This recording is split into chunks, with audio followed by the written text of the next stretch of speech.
Meus irmãos, receba a paz do Senhor.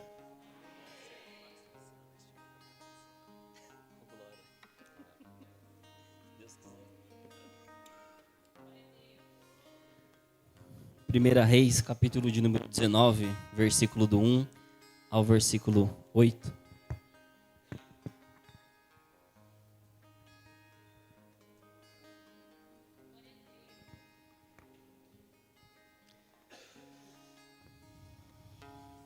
Primeira Reis, capítulo 19, versículo 1 ao versículo 8. Enquanto você procura, quero ser grato a Deus por essa rica oportunidade.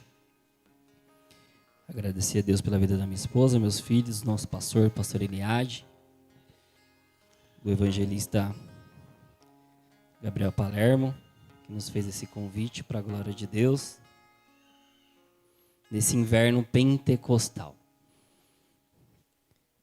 Quem achou, diga amém.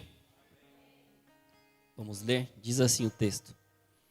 Ora, Acabe fez saber a Jezabel tudo o que Elias havia feito e como matara a espada todos os profetas. Então Jezabel mandou um mensageiro a Elias, a dizer-lhe: assim me façam os deuses, e outro tanto se até amanhã, a estas horas, eu não fizer com a tua vida como a de um deles. Elias teve medo, repita comigo, medo, e correu para salvar a sua vida. Quando chegou a Berseba, que pertence a Judá, deixou ali o seu moço. Ele mesmo, porém, foi ao deserto, caminho de um dia. Chegou, assentou-se debaixo de um zimbro e pediu para si a morte, dizendo: já basta, ó Senhor, toma agora a minha vida, pois não sou melhor do que meus pais. E deitando-se, dormiu debaixo do zimbro. De súbito um anjo o tocou e lhe disse: levanta-te e come. Ele olhou e viu que à sua cabeceira estava um pão cozido sobre brasas e uma botija de água. Tendo comido e bebido, tornou-se a deitar-se. E o anjo do Senhor voltou segunda vez, tocou-o e lhe disse: levanta-te e come, pois muito longo te será o caminho. Levantou-se, comeu e bebeu. Com a força daquela comida, caminhou 40 dias e 40 noites até Horebe, o monte de Deus.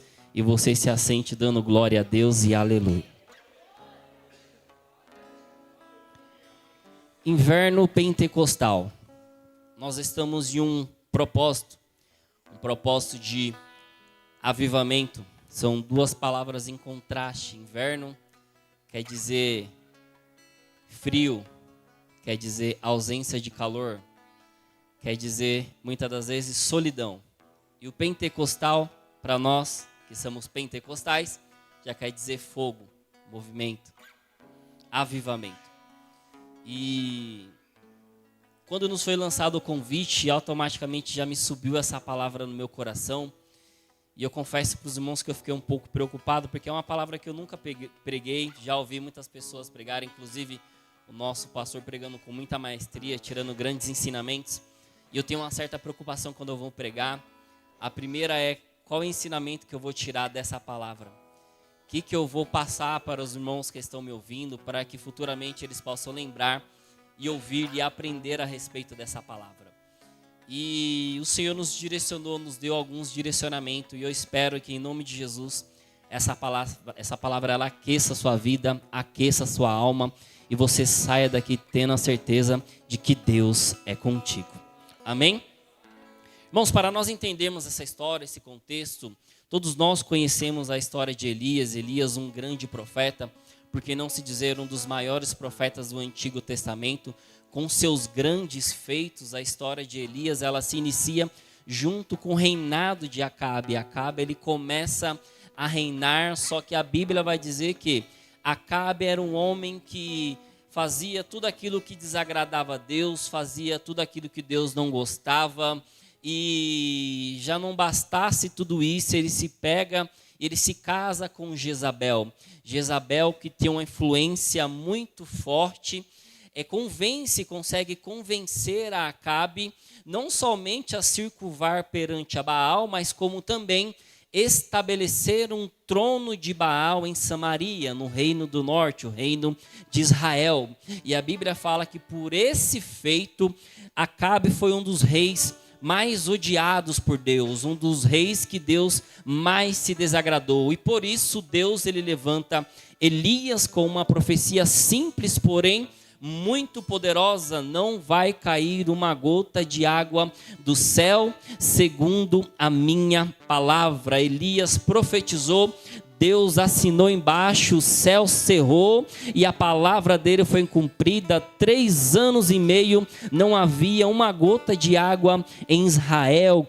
Paralelamente a isso, Elias, ele se refugia, Deus ele esconde Elias uma primeira vez. Elias ele é alimentado pelos corvos, secando o riacho da onde ele estava.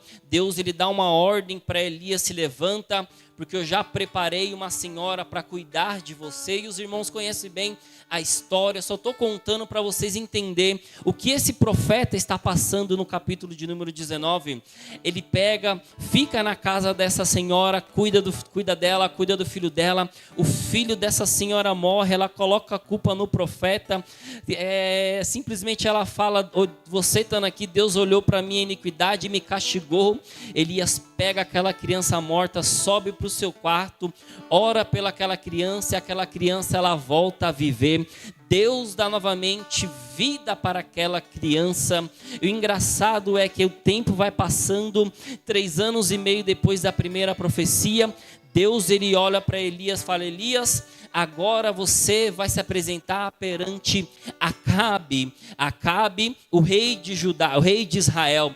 E Elias, ele vai de encontro a Acabe, ele encontra-se com Acabe. E a Bíblia vai dizer, eu acho até engraçado, Acabe olha para Elias e fala: você é o perturbador de Israel. Fala: eu não, é você e toda a sua família, por não fazer aquilo que o Senhor mandou, por colocar os postes de Baal, por se curvar perante a Baal. Elias estava dizendo a Acabe mais ou menos assim: você era a referência, você tinha que dar o exemplo e você não foi o exemplo. E Elias dá uma ordem: traga todos os 450 profetas de Baal e os 400 profetas de Azera, traz aqui no Monte Carmelo, e todo o povo de Israel, eu tenho uma palavra de Deus para vocês. E assim foi feito. Acabe manda um recado para todo Israel. Israel ele se aglomera ali no Monte Carmelo. Elias manda o desafio é simples: pega 2 ofertas, 2 animais, vocês escolhem um, eu fico com o outro, vocês oferecem ao Deus Baal e eu ofereço ao Deus Rei dos Reis e Senhor dos Senhores, e aquele que responder com fogo, esse sim será Deus. Israel e todo o povo gostou daquilo. É algo simples que Elias está pedindo, e a Bíblia vai dizer que eles preparam o altar, cortam o animal, oferecem sacrifício a Baal desde manhã até a noite, porém nada ali se ouve, não houve nenhum ruído, nenhuma voz, nenhum sinal do céu. Elias, como qualquer outro profeta, como qualquer outro crente, começa a debochar ali dos profetas de Baal, grita mais alto, talvez ele está dormindo, ou está conversando com alguém, ou até mesmo, quem sabe, em uma viagem. E a Bíblia vai dizer que dando ao meio-dia em nada,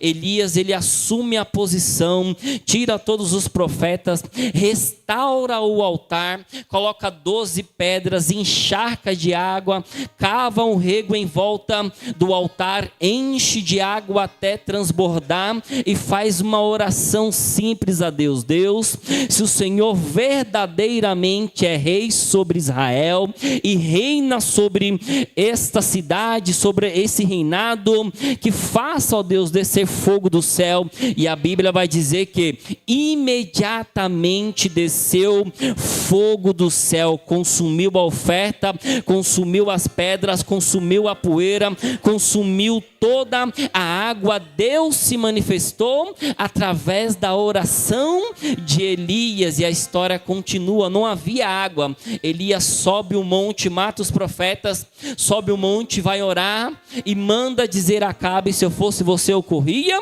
porque existe uma grande chuva vindo aí. Acabe entra no seu carro e o Espírito de Deus toma a vida de Elias, faz Elias correr muito mais rápido que os cavalos de Acabe. Chega no portão da cidade primeiro que Acabe. E aqui a gente inicia o capítulo de número 19, aonde Acabe ele vai relatar tudo o que aconteceu para Jezabel. E aqui começa um drama na vida de Elias. Por quê? Eu consigo extrair desses 8 versículos aqui algumas verdades que muitas das vezes nós enfrentamos. Primeiro, quem era Jezabel, essa mulher? Jezabel nada mais, nada menos era que a rainha de Israel. Casada com o rei, logo ela era rainha. E consequentemente ela tinha uma influência muito grande. O poder de influência de Jezabel era muito grande.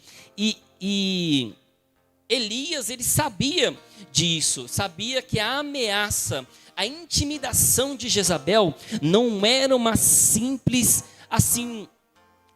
ameaça que alguém fala para você e vai esquecer, não. Ele sabia que ela tinha influência e poder para poder cumprir aquela promessa que ele fez. Logo, isso gerou um temor genuíno na vida de Elias. Elias, assim como eu e você, ele temeu, irmãos. E nesse temer, ele entrou num modo de sobrevivência. E ele fugiu. Agora eu paro para pensar, um homem que profetizou, Deus nem mandou ele profetizar, ele profetizou, o céu cerrou, um homem que orou, ressuscitou uma criança morta, um homem que orou, desceu o fogo do céu, e um homem que orou, que fez chover novamente, agora está fugindo de uma mulher. O medo levou Elias a fugir para salvar a sua vida. E Elias, ele não é imune ao medo, ele não é imune à desesperança. Aqui nós vemos o lado humano de Elias. Não somente o Elias profeta, mas o Elias humano, que tem suas necessidades, que tem suas dificuldades, não somente espirituais, mas também emocionais, na qual nós vamos ver. E nós vamos ver aqui que Elias, ele começa a entrar num estado de depressão. E os próximos versículos, ele nos afirma isso. A partir do versículo 4, a gente vai ver o desespero profundo de Elias. Ele entra numa exaustão espiritual e emocional. Por quê? Ele estava acabando de sair de uma guerra espiritual do Monte Carmelo. Aquilo, irmãos, drenou todas as forças de Elias. E nós sabemos que quando nós estamos numa guerra espiritual, irmãos, é difícil, a luta é travada. Só quem faz ou quem já fez uma campanha na casa de alguém que não é crente, ou de alguém que serve aos outros deuses, sabe, irmãos, é doído, é difícil. Você sai de lá cabisbaixo, se você não estiver na brecha, irmãos. Você sai todo quebrado de lá. Por quê? A guerra espiritual, ela é tão grande, ela é tão forte, que ela arranca as nossas forças. E isso aqui deixou Elias desanimado. E já não bastasse isso, um sentimento de falha toma conta da vida de Elias. Por quê? Ele ora, ele faz descer fogo no céu. Todo Israel se arrepende, mas quem deveria se arrepender não se arrependeu. Acabe e Jezabel. Isso Elias tomou para si como uma falta. Ele olhou para si e falou: eu falhei. Eu deveria ter feito melhor. E aqui nós vamos vendo que Elias, ele vai entrando numa degradação espiritual. Os versículos de número 3, versículo de número 4, se nós formos analisarmos, nós vamos ver que Elias, ele sai de Israel, ele vai para o extremo de Judá, em Berseba, e deixa ali o seu servo, seu moço, uma pessoa que estava ao seu lado. o primeiro passo para nós analisarmos uma pessoa que está entrando não somente em depressão, mas em uma depressão espiritual, ela se isola. Isso é fato.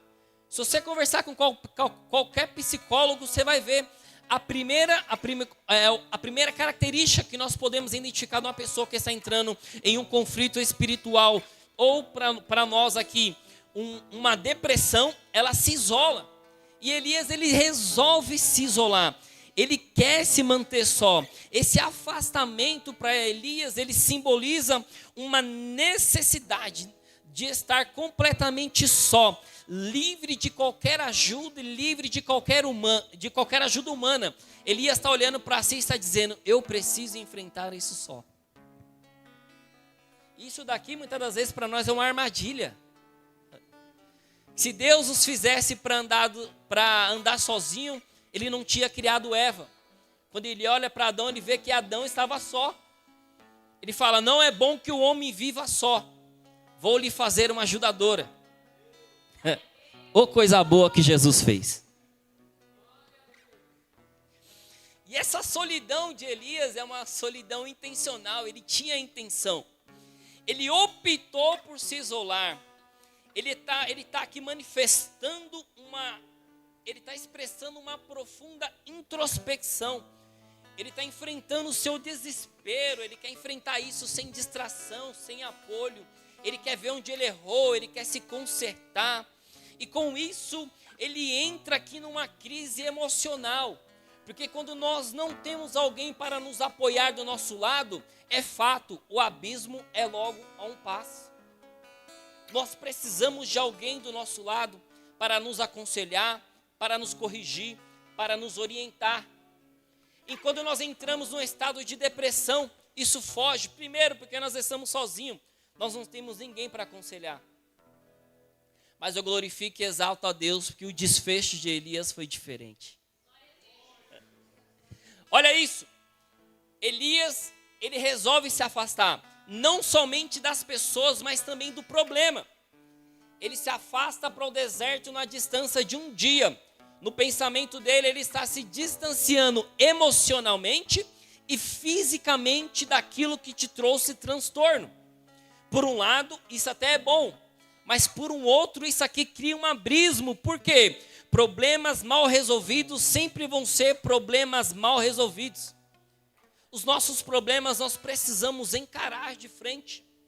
É muito fácil deixar as coisas de lado e dizer: deixa isso aí, eu resolvo para depois. Mas não, tem coisa que nós precisamos encarar, irmãos. Tem coisa que nós precisamos bater de frente.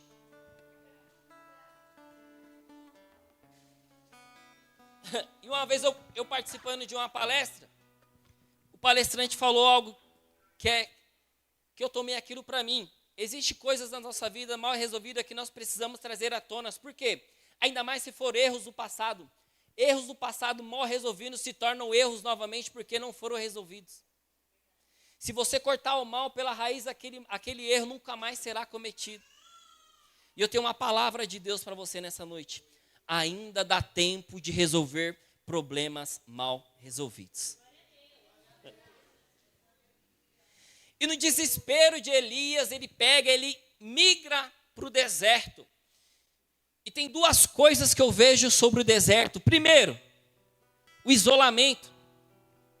E existe dois tipos de deserto. Primeiro, aquele que Deus te coloca lá.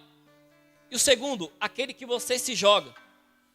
Aquele que você se joga, você vai penar, você vai pastar, você vai ter dificuldade, você vai ter opressão. Por quê? Porque você se jogou lá. E o segundo deserto é aquele que Deus te coloca. Esse sim, Ele cuida de você. E é nesse deserto que Elias está. Deus precisou esconder Elias para tratar a alma de Elias. E só sabe, irmãos, a necessidade de ser escondido por Deus, que um dia precisou ser escondido.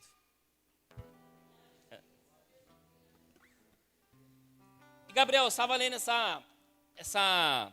esse texto hoje, meditando nessa palavra. E eu sou assim, irmão, se um texto não fala comigo, eu não prego. Que primeiro, antes de mudar a vida dos outros, tem que mudar a minha vida primeiro. Isso aqui é lei. E eu chorava, irmãos, porque um dia eu precisei ser escondido por Deus. Só que eu aprendi uma coisa. Quando você é escondido por Deus, Deus vai te guardar. E não só isso, Deus ele vai te capacitar. Deus ele vai te preparar. Deus ele vai te tratar e Deus vai te dar novos direcionamentos. Vamos lá. E o desespero de Elias, ele é tão grande que ele pega, ele deita debaixo de um pé de zimbro, deitado debaixo de um pé de zimbro. Ele clama a Deus, pedindo a Deus que tire a sua vida. Logo, para Elias, aquele momento que ele estava vivendo, acabou. Não havia solução para os seus problemas. Ele olha para um lado, não vê saída. Ele olha para o outro, não vê saída. Ele é envolvido pelo aquele sentimento de inutilidade. Ele se vê falho numa missão que Deus deu para ele. E com isso, ele pede a morte. Logo, nós vemos que Elias, irmãos, ele está no esgotamento físico e espiritual. Ele está dentro de uma depressão espiritual. Ele está dentro de um abismo. Se tivesse uma pessoa ali para conversar com Elias, essa pessoa não iria conseguir colocar Elias para cima. E muitas das vezes, o que nós precisamos, irmãos, é de um toque do céu. E foi isso que aconteceu com Elias. Elias teve uma intervenção divina. A Bíblia diz que um anjo vem, Elias adormece, um anjo vem, toca em Elias, Elias acorda. Quando Elias acorda, do seu lado, sob brasas, tem pão e tem água. O anjo olha para Elias e diz: come e bebe. Elias come e bebe e ele volta a dormir. E o segundo toque do céu sobre a vida de Elias, só que esse toque é diferente. O anjo toca em Elias e diz: come e bebe, porque longa é sua caminhada.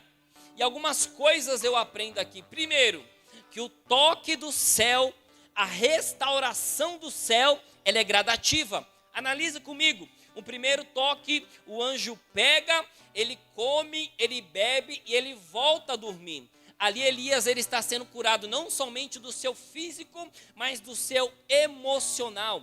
Deus está tratando o lado físico de Elias, que por um momento ele deixou de lado. E outra, ele está tratando do emocional de Elias. Elias agora ele está alimentado, mas ele está sem direção. Ele volta a dormir. Só que o segundo toque do céu é um toque direcionador. Deus ele direciona Elias. E existe algumas verdades nesse texto aqui que eu consegui extrair e eu quero aplicar a mim e a sua vida. Primeiro, nós devemos reconhecer as nossas limitações. Irmãos, ninguém aqui é um super-herói. Todos nós somos falhos, nós erramos, nós temos as nossas fraquezas, nós temos os nossos erros. Mas nós não podemos nos esquecer, irmãos, que nesses momentos de fraquezas e de falhas, nós devemos buscar a Deus. Bem feliz foi o salmista no Salmo 46, versículo 1.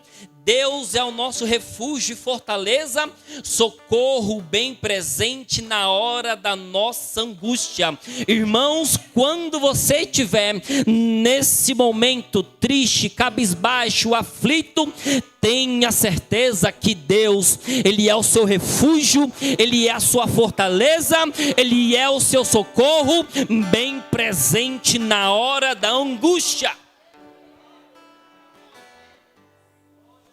Segunda lição que eu consigo aprender aqui nesse texto: nós devemos buscar a presença de Deus, irmãos. Em meio às tempestades das nossas vidas, é importante nós buscarmos a Deus. E Ele vai se manifestar e vai falar conosco. Feliz foi o salmista, Salmo 23, Davi, versículo 4. Ainda que eu andasse pelo vale da sombra da morte, não temeria mal algum, porque tu estás comigo, a tua vara e o teu cajado me transbordam. Aleluia. Deus, Ele é o seu refúgio, Deus, Ele é a sua fortaleza, Deus, Ele é o seu socorro, bem presente na hora da angústia. E Deus, nessa noite, Ele está renovando as nossas forças, Ele está nos colocando de pé, Ele está nos direcionando através desta palavra. A terceira lição que eu aprendo nesse texto é o quê? Uma renovação espiritual. Deus, Ele nos renova e nos fortalece para nós continuarmos a nossa jornada.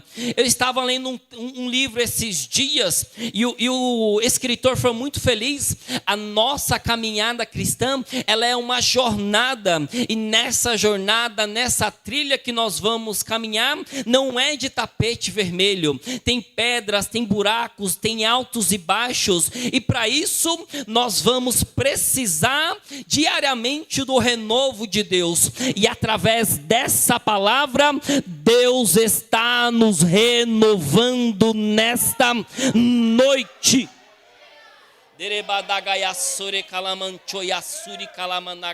Isaías 40:31. Mas os que esperam no Senhor renovarão as suas forças. Deus está te renovando nessa noite. Olha o que Isaías diz: subirão como águias. E a águia, ela tem uma particularidade, irmãos. Em um determinado momento da sua vida, ela passa por uma transformação. Suas unhas caem, suas penas caem, seu bico, aleluia, se quebra. E ela precisa passar por isso, porque o bico já é muito curvo, ela já não consegue se alimentar. As garras é muito grande, ela já não consegue mais pegar o seu alimento. As penas é muito pesada, ela já não consegue mais voar como antes. Por isso ela se despedaça de toda a sua glória.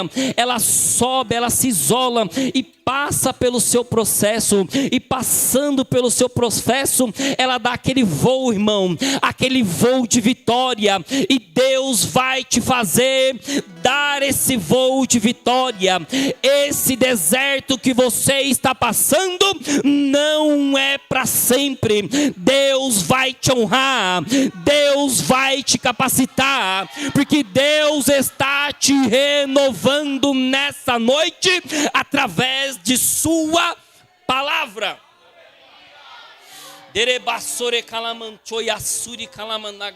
Uma outra lição que eu aprendo é sobre o alimento espiritual. Presta atenção nisso aqui. A água e comida que o anjo oferece para Elias é comum. Água e pão são alimentos, são uma refeição comum.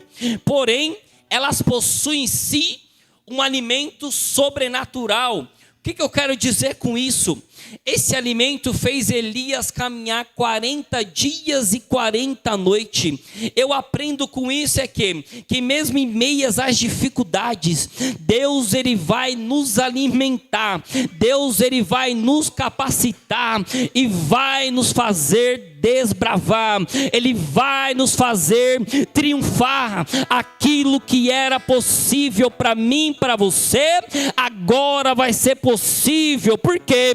Porque Deus nessa noite está descendo com o seu alimento espiritual sobre minha e a sua vida.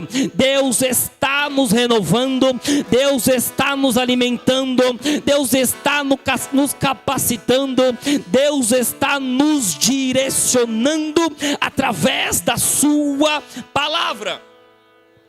Muitas das vezes nós olhamos para nós e nos vemos incapazes de cumprir as promessas que Deus nos fez. Mas tenha certeza que nessa noite Deus está renovando as suas forças. Oh, glória. Posso pedir para a igreja colocar de pé? Coloque de pé em nome de Jesus. para finalizar isso aqui,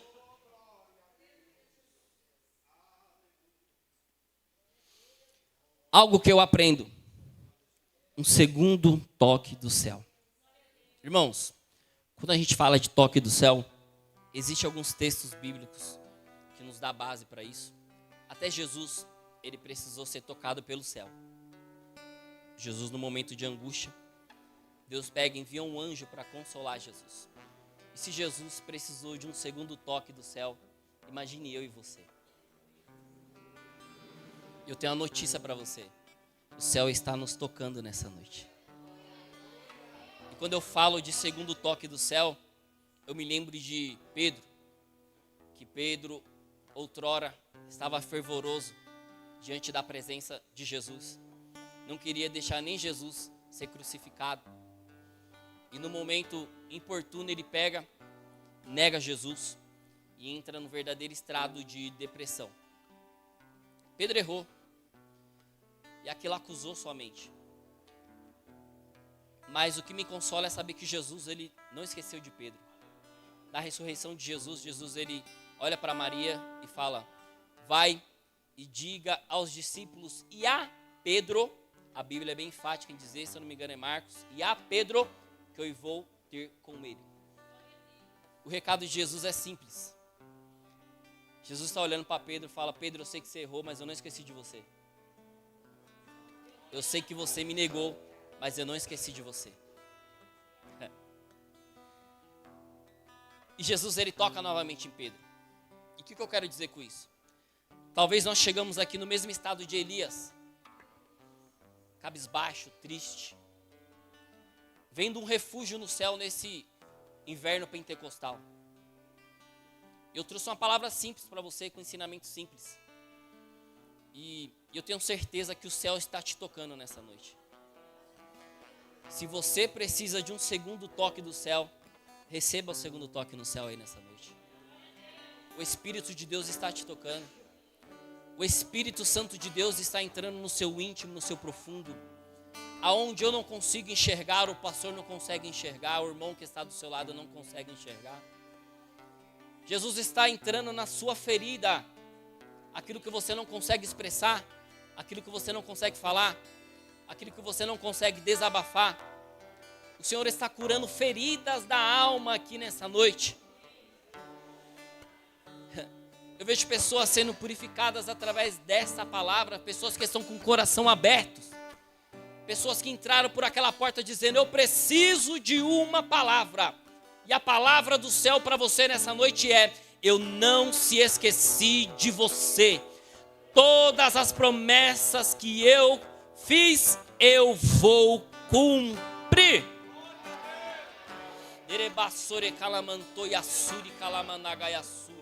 Permita-se ser tocado pelo Espírito Santo de Deus aí onde você está. Permita-se que o Espírito Santo de Deus toque. Fala para Ele onde está a sua dor. Fala para Ele que você precisa de um segundo toque do céu. Que essa situação que você se encontra já não dá mais. Você precisa de um socorro.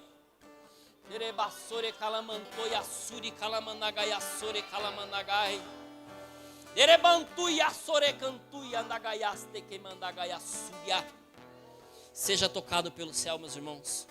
E permita-se ser renovado pelo Espírito Santo de Deus. Eu assim eu agradeço a minha rica oportunidade em nome do Senhor e Salvador Jesus Cristo. Que Deus os abençoe.